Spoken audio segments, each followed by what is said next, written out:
नमस्कार, मैं शानवी त्रिपाठी। आप देख रहे हैं फास्ट न्यूज इंडिया। खबर उत्तर प्रदेश के बलिया से, जहां सिकंदरपुर में बुधवार को आम आदमी पार्टी के कार्यकर्ता बैठक में पहुंचे। पार्टी के प्रदेश प्रवक्ता सर्वेश मिश्रा ने भारतीय जनता पार्टी पर जमकर हमला बोला। उन्होंने कहा कि भारतीय जनता पार्टी ने पूरे उत्तर प्रदेश में विकास के नाम पर विनाश की गंगा बहा दिया है। आप लोग विकास की बात करते हैं, लेकिन आप लोगों ने विनाश के धारा को बहा रखा है। इसको बंद कर दीजिए। आम आदमी पार्टी दिल्ली में बदलाव किया, पंजाब में बदलाव किया, जिसकी गुजरात में धमक है, गोवा में धमक है, क्योंकि अब आम आदमी पार्टी उत्तर प्रदेश में भ्रष्टाचार के खिलाफ मुद्दों की लड़ाई लड़ते रहेगी। सर्वेश मिश्रा ने बलिया में लचर स्वास्थ्य व्यवस्था के मुद्दों पर सवाल उठाया। उन्होंने कहा कि 2022 में मेडिकल कॉलेज बनना था, लेकिन अभी तक जमीन अधिग्रहण भी नहीं हो पाया, उसका बाउंड्री अभी तक नहीं बन पाया। अस्पताल 10 साल बाद बनेगा। सरकार 5 साल के लिए बनती है और भाजपा 50 साल तक के वादे कर देती है।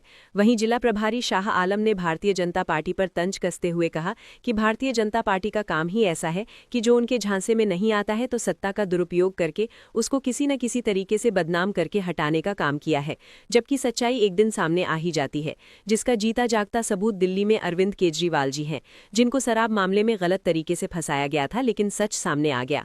आगे उन्होंने क्या कुछ कहा, देखिए बलिया से अंगद कुमार की रिपोर्ट। जो भी हमारे सिकंदरपुर विधानसभा के नागरिक बंधु, सम्मानित साथी माताएं, जो हमारे पूर्व चेयरमैन प्रत्याशी राजकुमार जायसवाल जी को मैं धन्यवाद देता हूं और इस कार्यक्रम मैं हमारे जिले के प्रभारी आदरणीय शाह आलम जी, जिलाध्यक्ष डॉक्टर प्रदीप कुमार जी, पुष्पा देवी जी, मेराज कुंवरसी जी और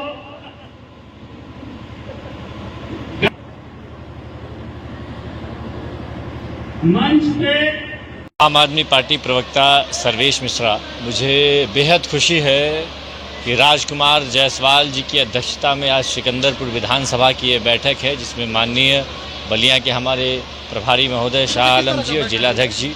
देखिए, आम आदमी पार्टी उत्तर प्रदेश में तेज़ी से अपना विस्तार करती जा रही है। इस देश की सबसे तेज़ी से बढ़ने वाली राष्ट्रीय पार्टी आम आदमी पार्टी है और आम आदमी पार्टी का कारवां पूरे देश में बढ़ता जा रहा है।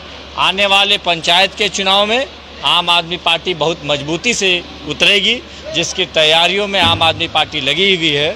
हमारे साथी राजकुमार जायसवाल जी ने यहाँ विधानसभा की जो बैठक है, इसमें आप देख रहे होंगे क्या उत्साह और क्या जोश के साथ लोग यहाँ पे आए हुए हैं। और ये लोग आज की सत्ता को हम बताने आए हैं कि आपने विकास के नाम पे उत्तर प्रदेश में विनाश की एक गंगा बहा रखी है।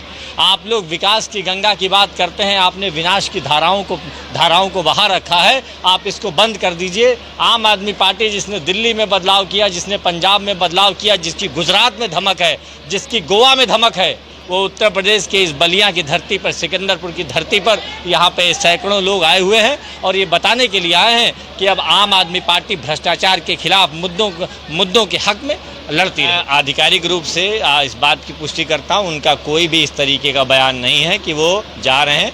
उन्होंने बयान ये दिया कि वो साथ में है पार्टी के साथ में। अगर वो भारतीय जनता पार्टी में जाते हैं तो वो प्रथम व्यक्ति होंगे जो इसके खिलाफ बोलेंगे। ये उनका पूरा बयान है। आप उसको सही से करें। प्रदेश में भारतीय जनता पार्टी लगातार 2 बार सरकार में रही और लगातार ये वादे कर रही है कि जीरो टॉलरेंस के तौर पे तो पूरे प्रदेश में काम कर रही है, विकास के तौर पे पूरे प्रदेश में काम कर रहे हैं। बहुत शानदार बात है जिस तरीके का आपने सवाल किया। पहली बात तो मैं आपकी तारीफ करता हूँ, और बात में आपने उत्तर प्रदेश सरकार के वादों की किया तो उत्तर प्रदेश इसी बलिया जिले में हम खड़े हैं। बलिया जिले में एक मेडिकल कॉलेज बनना था, 2022 में वादा हुआ, 2026 हो गया है, जमीन अधिग्रहण अभी तक पूरा नहीं हुआ है।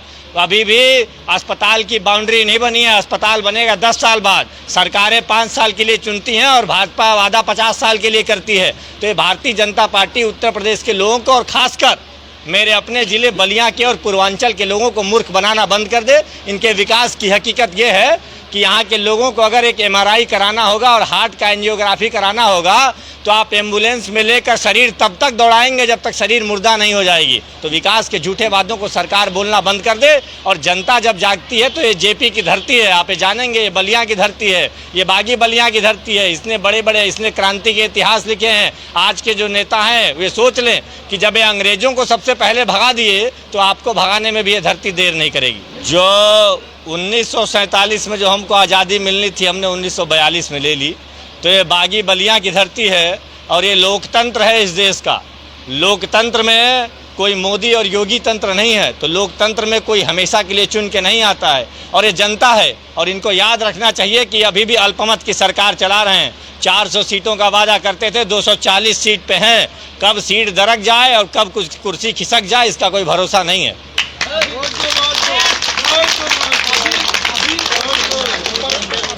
संजय निषाद जी का आपने देखा होगा वीडियो, जो वहाँ पे रोते हुए इस बात को स्वीकार किया कि हमारे लोगों का हक छीना जाए। कि इस प्रदेश में पिछड़ों का, दलितों का, अल्पसंख्यकों का जो हक है वो हर तरफ छीना जा रहा है।